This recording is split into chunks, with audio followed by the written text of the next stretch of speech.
Yo, yo, yo. What it do? Good Friday. Was actually in the house getting ready to pack some bags for the Senior Bowl. And I said, you know what? It's been such a crazy week as far as who's going to coach the Cowboys. So we still got the Commanders in the playoffs. Well, they're one game away from the Super Bowl. Dallas hasn't been there in a while. So I'm in DC. So that's been irritating me. I've been catching up on prospects, doing a lot of stuff.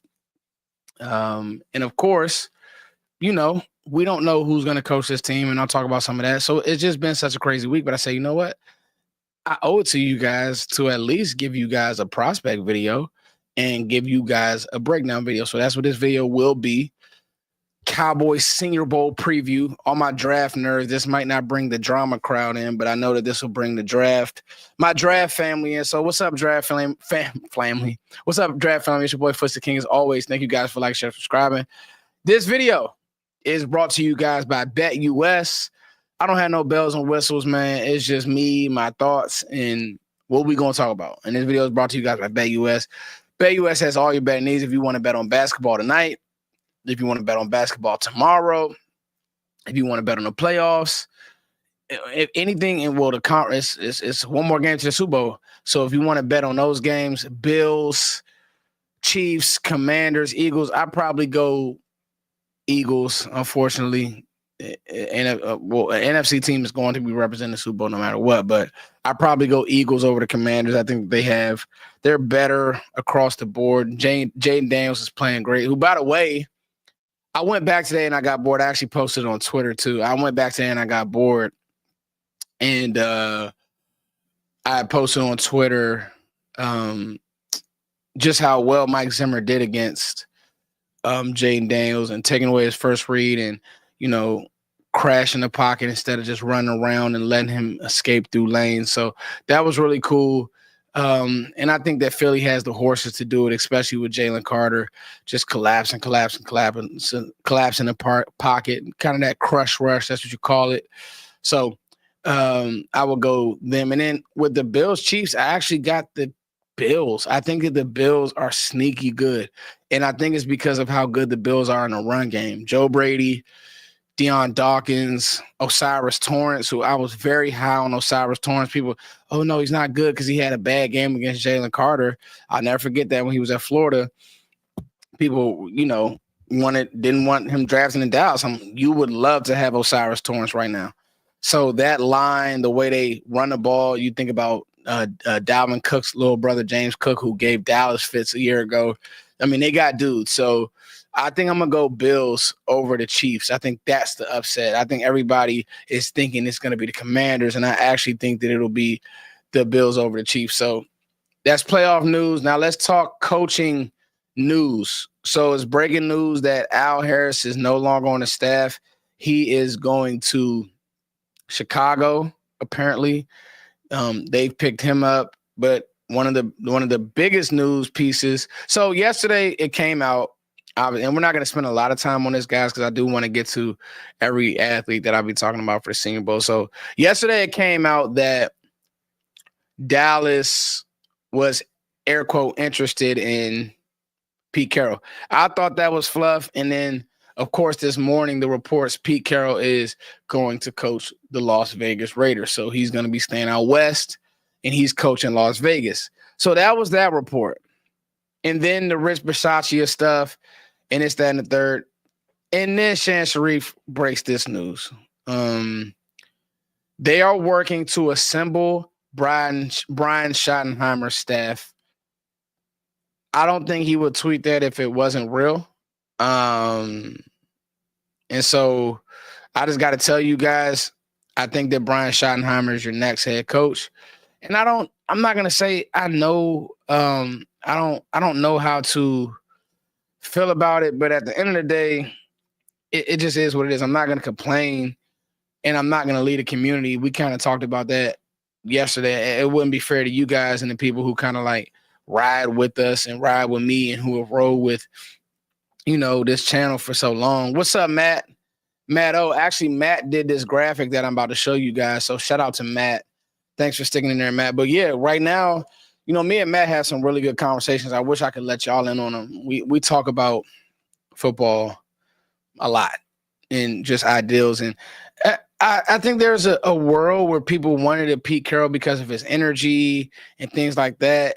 And I'm just like, at this point, I'm conditioning my mind to Brian Schottenheimer because I know that for the next 2 to 3 years, we're going to run the ball. We're going to have a physical run game. I don't know how great he'll be as far as a play caller and schemer and designer, but I think that Dak is so good above the shoulders that he can kind of get you out of jams. The truth is, the truth for me is the Cowboys don't have an identity.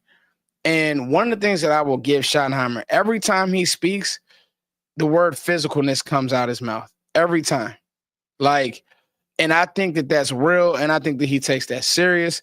Whereas with guys like Mike McCarthy, and I defended Mike McCarthy, but with McCarthy, it was just like, oh, we'll get to it, but I know there's other things we want to do. We want to have this great West Coast scheme. We want to get the ball out quick, and I'm cool.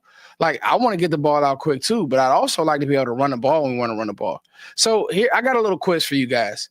Yep. So that's the break. And I wouldn't really call it breaking news. And let's scrub the timeline, see if there's anything else going on. But to me, right? You guys seen all my followers, but to me, I just believe. Yep. So here's the news when it comes to Al Harris leaving. That does sting. He did a good job with these corners.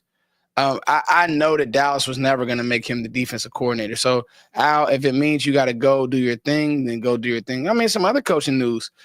Bobby Slowick is out in Houston, and I don't think that that's a bad move for Houston. I was talking with Mike about that, and it was like, yo, as much as I like Bobby Slowick, I also don't think that Bobby Slowick had a great year. And I don't think that he did a great job I don't think that Bobby Slowick did a great job of running pass ratio and knowing when to run the ball and do certain things like that. And I think that got him in trouble at times. I do. And I think that Bobby's a great offensive mind, but a lot like with Jaden Daniels, people crowned CJ Stroud, and CJ took a step back. The offensive line took a step back. And I think that that's where a lot of offensive coordinators get themselves in trouble. Do they have a plan for the line? Do they want to make the line better? I don't like Philly. All right. There's nothing in my bones that likes anything about Philly. But one thing about it is they hold Jeff Stoutland to a high elk. They believe Jeff Stoutland is the man, and he is. He understands run schemes. I'm watching some of the stuff they're doing.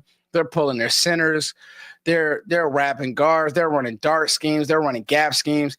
It's good stuff. It's not, they don't run the ball just to say, hey, we got to a certain amount of runs. They're running the ball in a designery way to beat you. They're running the ball in a designery way to beat you. And I think that is important. I think that's important. I would love to see what run schemes Brian Schottenheimer comes up with. I want to see more back to the basket runs. I don't think that we had enough of that. If Brian Schottenheimer gets me, and we'll talk about a couple runners on this list, but if Brian Schottenheimer gets me Ashton Genty in the first round and Khalil Mullins, former linebacker, now running back in the second round, sign me up. Not second round, but maybe in the fifth round he's hanging around because it's such a deep class. Sign me up. Because Shotty will run the ball. And I don't know what the rest looks like, but I do know that he will run the ball. I do know that. Now, I got to really do I don't want to speak on his tenure in Seattle too much because I just don't know enough. And if you guys know, please comment, but I don't know enough about how good Brian Schottenheimer was in Seattle to speak on it. But what I do know in playing those teams, and there's also theories man, you know what? Maybe they're waiting on Kellen Moore to come available after this game or maybe the Super Bowl. But I don't think that Dallas can hold off till the Super Bowl or till after the Super Bowl because, to be honest with you, they need to be sending a coach or coaches or whatever philosophy down to the Senior Bowl. I'm going to the Senior Bowl next week. I need to see Cowboys representatives down there And like, what are we looking at? What are you hearing? You get what I'm saying to you? So with the whole Senior Bowl ready, these guys, and this was part of, listen, when you fire or move on or break up with Mike McCarthy, whatever you want to call it, Mike McCarthy's no longer on the staff. That's what it is. When you do that, you now need to understand, like, yo, a void is there. And I told people at the end of the day, you better be careful what you wish for, because the Cowboys and the Saints are the last two teams to hire a head coach. Now, Dallas is going to come out and say this was who they wanted the whole time. No, it's not, because the Bears showed that was who they wanted the whole time. The Jags showed we'll fire our GM to get our coach. So it's not who they wanted the whole time, but that's what they're going to say. We're not going to turn this into a complaining live. I'm not going to do that to you guys. It's been enough complaining. It's been enough whining. I just don't want to do that. This video is brought to you guys by BetUS. BetUS has all your betting needs. Yeah. Let's talk about the Senior Bowl. Let's go through 10 prospects. Can everybody see that? Give me a thumbs up. I know it's a Friday, but if you can see this visual, give me a thumbs up if you can see this visual cleanly, guys. I like it like that a little bit better. Can everybody see this visual? Please give me a thumbs up if you can see it. We're going to go through the names on this list. We're going to talk about each player's game, how they could possibly fit for the Cowboys, what they would do for the Cowboys, and just honestly, I just think they're all really good players. And some of these guys are names that you might know. Some of these guys are names that you may not know. But I just believe that these guys, when it comes down to one-on-ones, their film, their play strength, whatever it is that I think that they do, I think that they'll do it well, and I think that they will make themselves a lot of money. I think that they will make themselves a lot of money. So let's start at the top. Quarterback Jackson Dart, Ole Miss. Jackson Dart is an interesting name because he was at USC. He transfers into Ole Miss. Him and Lane Kiffin grew together, and the scheme, the whole nine is just it's good.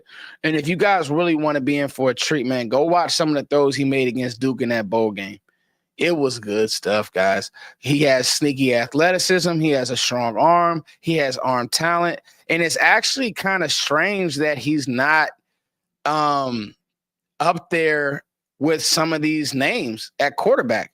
Like, I'll just be honest with you guys. I don't have Shedeur in my top 50. I see a B- athlete. Now, I have Cam Ward as the top quarterback in this class. It's really not close. But I see a B- athlete, and I see a guy who has B+ arm strength, B- arm talent. I don't see anything special. I see Geno Smith. And honestly, Geno Smith at West Virginia was probably a little bit more twitched up than Shedeur is. That's just me. When you talk about a guy like Jackson Dart, Dart has all the tools, man. I mean, he does. And I think that what people will see is that he has live feet. He has a live arm. He throws with anticipation. He has a big arm. I think that people are going to be impressed when they get eyes on Jackson Dart. I really do. Now, some of the downfall with him is sometimes he could be a gunslinger. There are times he gets trapped scheme-wise, chasing big throws. But, I mean, third round, I'd take a look at it if I was a team. He may end up sneaking into the second round because the tools are good. He was graded really high this year. PFF had him as their second highest graded quarterback this year. They had Kyle McCord as their third. Shedeur Sanders is their fourth. So I'm not alone in my Shedeur Sanders take. I just think that when it comes to, Jackson, I think that he'll be able to run an NFL offense. The ball will come out on time. And I'll be honest with you, outside of guys like Jalen Milroe at quarterback and Dylan Gabriel, Dart has a chance to really show off in not only the game, but in the practices. I'm going to be watching him in the practice film. So he's a name that I want you guys to kind of pay attention to next week, and we'll come back and we'll revisit. Like I said, I'm going to be doing multiple videos throughout the day, one-on-ones, drill work, everything. I'm going to spam this channel with Senior Bowl content, and it's all for you guys because I love you guys. Let's talk about Pat Bryant, receiver, Illinois. This guy, him and Ty Felton are two sneaky sneakers. They're two sneaky guys. Like they are specific in what they do, but I think that Pat Bryant is really he's really good in breaker wise. So I can see a world where he goes to the Senior Bowl, they're doing 101s, a corner is sticky to him, and he just catches everything. Because that's his game. He's not going to run away from you. He's not really great after the catch, but he catches everything. He catches everything. Anything in breaking, the guy is going to catch the ball. Go watch the Rutgers game. He gets in the windows. And, he does enough after the catch, but I just don't see him at the NFL level because when you look at his stride, his turnover and his twist just isn't amazing. So I don't see him at the NFL level as this, big after the catch yak guy. But he's going to get open. He's going to get to windows. He has a great drop rate. Like, he doesn't drop the ball. That's the thing, that he catches everything. And so if it's me and you need a 1 or you need a 3 or you need a guy that's just a big body that can play on the edge, I think that he could do that. I say the same for Ty Felton. Now, Ty Felton, again, is a guy who's not a burner, Maryland receiver. I watched a lot of his film, watched him play live at Maryland. And I think that, when we get to the Senior Bowl, we'll say, man, this is a route running dude. Understands grass, understands windows. Go watch the Minnesota tape. Maryland's quarterback play was this year, but go watch the Minnesota game. He's getting in the windows. He's running big. Like, teams just want to see that. Teams want to see that you can do some of that. I mean, listen, the Rams had Jordan Whittington, a guy who I didn't even have as a draftable player. I mean, I knew he was a good player at Texas, but they had him running over the middle of the field, doing certain things. It's like, man, this guy is good. So Ty Felton has some of that to his game. Now, I want you guys to put a star by these two receivers, okay? Remember that I said this. Put a star. Everybody put their stars up. Stars up. Star. I didn't put a star. Put a star in the chat for me, y'all. Stars by these two receivers, okay? Jaden Higgins, Tez Johnson.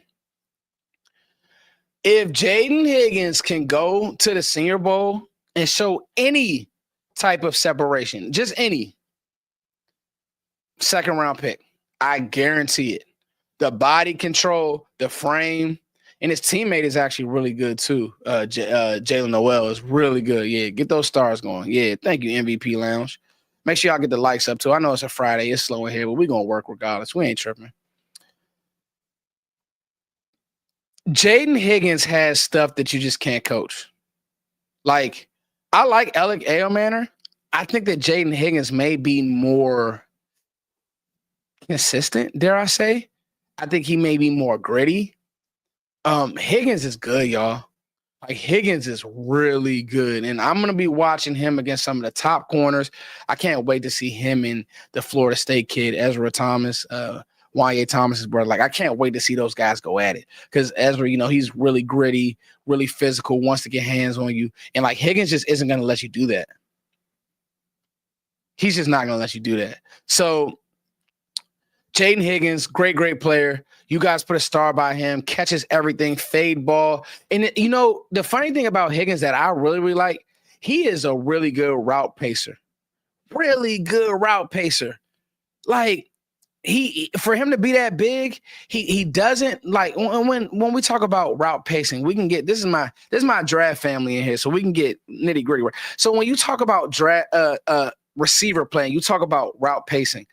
And this is the problem that I have with some of these guys, John Ross, some of these super Isaiah Bond, some of these super fast guys. They can only run routes at one speed.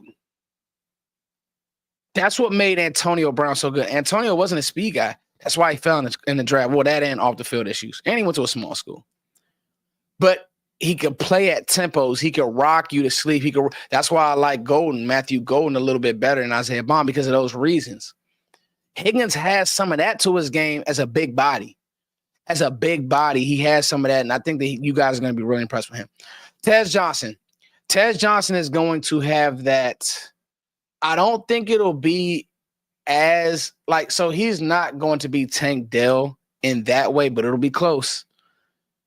I think that Tez Johnson he's gonna have that Lad McConkey type vibe out there, guys, where people just can't stay in front of him because that's what it was when he was at Oregon. Now, the issue with Tez, I think, will be when he gets on the edge and if people can get their hands on him. But if you play him in a slot and you want to work him in a slot, just play him in a slot. He can win on a slot. And I'll be honest, I know I kind of pooped on Bobby Slowick earlier, but Bobby Slowick actually did a good job of playing Tank Dell on the edge too, because just because a guy is a slot only, like I think Xavier Restrepo just missed this list for me. I think he has some of that in his bag too. It's like, well, wherever you put him at, it's going to be hard as hell to guard him because they just have amazing footwork. And I think that's what you get with Tez Johnson. Great footwork, great release, always has a plan. He's not going to let you jam him. Now, I'll be honest, Oregon receivers, it's not like a sure thing like a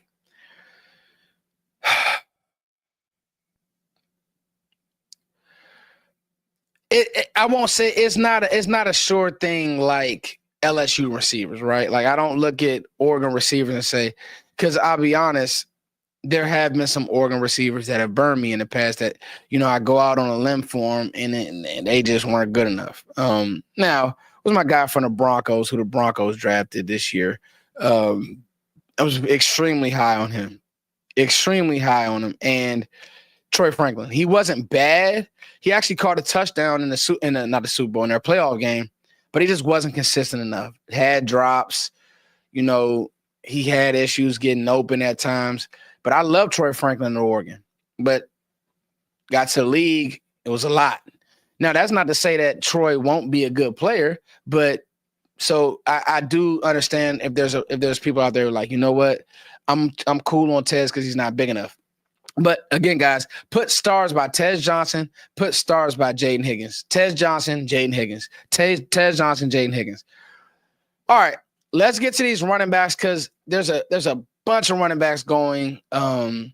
You got Ollie Gordon, who I really wanted to get on this list, but the year that Ollie had, I just want to see it. Like, if I can see Ollie Gordon play good football again, I would love to see it. But he was out of shape, didn't hit the hole how he should. He's a big body that, players bounce off of. But then I'm also just like, Ali, the vision was bad, didn't hit the hole how he should. So this isn't the poop on Ollie Gordon session, but I want to see it. So let's talk about Khalil Mullins and Brashard Smith. Khalil Mullins won that job at Michigan. Won it. Everybody's talking about Donovan Edwards. Took the job from him. Khalil Mulling is a former linebacker. That tells you all you need to know about his running style, his running vibe. He was a fullback for a while. He goes to Michigan. He does everything they ask him to do. Hit the hole how it needs to be hit. Guess what? Khalil Mullins is a starter, and he's buzzing right now. He's going to be the name because he plays a brand of football. He plays a way that people do like. He runs the ball hard. He's hard to get to the ground, very hard to get to the ground. He has the ideal frame. Okay. He didn't make my top running back list, but now I may have to go revisit because I'm hearing a lot in league circles that this guy is the one. He's the one. And so, again, 6'2", 233, that's a lot to tackle over. And Jaden Blue is a good player. Over and over and over again, that's a lot to tackle. And, we just talked about Donovan Edwards. He beat him out fair and square. Michigan liked him more than Donovan Edwards. So, and then Brashard Smith is the one that I want you guys to, again, pay attention to because he has some of that Bucky Irvin to his game, creator. Really good creator. I want to see how he runs NFL runs because everything he was getting was shotgun run. Like, I know Mullins is going to be fine coming downhill. I know he is. But how is Brashard Smith going to be running downhill, doing physical things? Like, can he do that stuff? If he can do that stuff, I think he'll be a steal because he can catch the ball so well, former receiver. but can he get downhill? I think that's where I made the mistake on Bucky Irving. I looked at his 40 time and I didn't watch the football. Bucky is a dog, man. If Brashard has some of that to his game, we're in good shape. 3 more players that we'll get to on this list, and then we'll call tonight. Thank you guys so much. Footsdaking here, man. As always, thank you guys for liking, sharing, subscribing. Thank you guys for growing with the content. Draft season is my season, and you guys are going to get a lot of content next week. Like, just be ready. Let's just blow the views up. Send the stuff around. You guys are going to get one-on-ones. You guys are going to get just content. I don't want to interview anybody. I just want you guys to watch the football. Me and Zach will be down there. We'll be doing recap shows every night. You guys, I just want you guys to watch the football. Shamar Stewart. I'm hearing that Stewart is going to be the highest riser in the draft, period. Can play the 5, can play the 1, can play the 3, can play all over that defensive line, and he is 285 and moves like he's 265. I'm hearing that he's going to be the highest riser in the class, Texas A&M decide. And I haven't even watched a lot of his film, so if you guys like Stewart, let me know. But I'm hearing he's going to dominate in one-on-ones because he's so quick. He's such a good mover that the tackles and the guards that they put on this guy, he's going to get wins. So if there's any Shamar Stewart fans out there, if you watched him at Texas A&M, you guys let me know, because I'm hearing if you run that 5 technique where you, again, like your ends and your tackles to crush rush, how does he fare? Because I'm hearing a lot of good things about Stewart. Ty Robinson, my pet cat of the draft. Ty Robinson, bro, go watch the Ohio State game. Nebraska D tackle Ty Robinson. I think that he has the best motor of any D tackle in the class. I think that his motor is unreal. Really does remind me of Braden Fisk, not quite as twitched up, but it's like everybody's like, well, why would Sean McVay, the offensive guru, go Jared Verse, then Fisk, and actually trade up for Fisk? There's a reason why. That D-line is going to be scary for years to come. Ty Robinson has some of that in his game. And because, like, he doesn't have the high-end splashes of the Walter Nolans of the world and some of these other guys. But the problem with it is even Walter Nolan isn't consistent as a Ty Robinson. He's not, Deion Walker, the reason why he's fell is people have gotten to the film, and it's just too many plays where I wouldn't even say that he's taken off. He's just not in shape. Man, Ty Robinson is not that. In last year's class, I think Robinson will probably be a second-round pick. This year's D-tackle class, I'm going to just let y'all on a secret. This class is loaded with talent. Loaded. So in this year, you got Tylee Williams. You got the Michigan kids. You got guys, bro. You got guys. You got Alfred Collins. He'll be at the Senior Bowl. You got guys.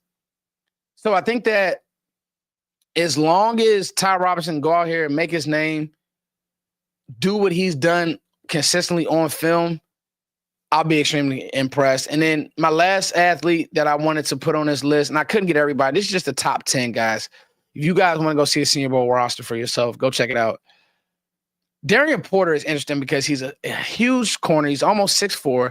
He is fast as hell. He used to be a receiver. Who does that sound like? Trevon Diggs. What do the Cowboys need? A corner. This guy is fast as hell, and I'm just watching him because how does he turn over? How quick is he? You could also put the Kentucky kid on there, Hairston. But how quick is Porter? If he can check that mark off, because he's going to blanket you down the field. He's so fast. But end breakers, can he stay connected? That's one thing I love about the ECU kid. He can stay connected. When it comes to Porter, sometimes he gets lost. But this guy is fast as crap.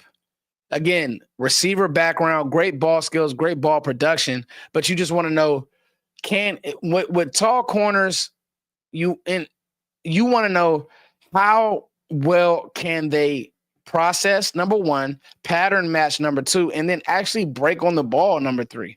Like, yeah, you see this overcoming. Can you break on it? Can you make a play? I think that some of the shorter corners and DBs actually have that advantage because their limbs aren't as long. It doesn't take them as long to get going and turn over, and they're more twisted up. Look at Jordan Lewis. He's going to hang around the league for a long, long time. Why? Because he's He's shorter, but he knows ball and he's quick to pattern match. Oh, it's coming, boom, make a play. Mikey Sanders still, same thing. Michigan kid. Michigan put some guys in the league. I know we haven't had luck with Michigan guys. Well, Mozzie played better this year, but Michigan put some guys in the league. So that's my 10 guys. Jackson Dart, Pat Bryant, Ty Felton, Jaden Higgins, Tez Johnson, Khalil Mulling, Brashard Smith, Darian Porter, Shamar Stewart, and Ty Robinson. What do you guys think? Who do you guys want me to follow and cover at the actual Senior Bowl? Again, once Cowboys news or a coaching hire is made, you guys know I'll be the first to cover it. But I want to make sure that I can get you guys this draft coverage because that's kind of like my calling card. Make sure you guys go check out my cornerback video already, the cornerbacks. Make sure you guys go check out the receivers. I'll be doing the defensive tackles after the Senior Bowl. So we're just going to keep this thing rolling, guys. I love you guys. Thank you guys so much.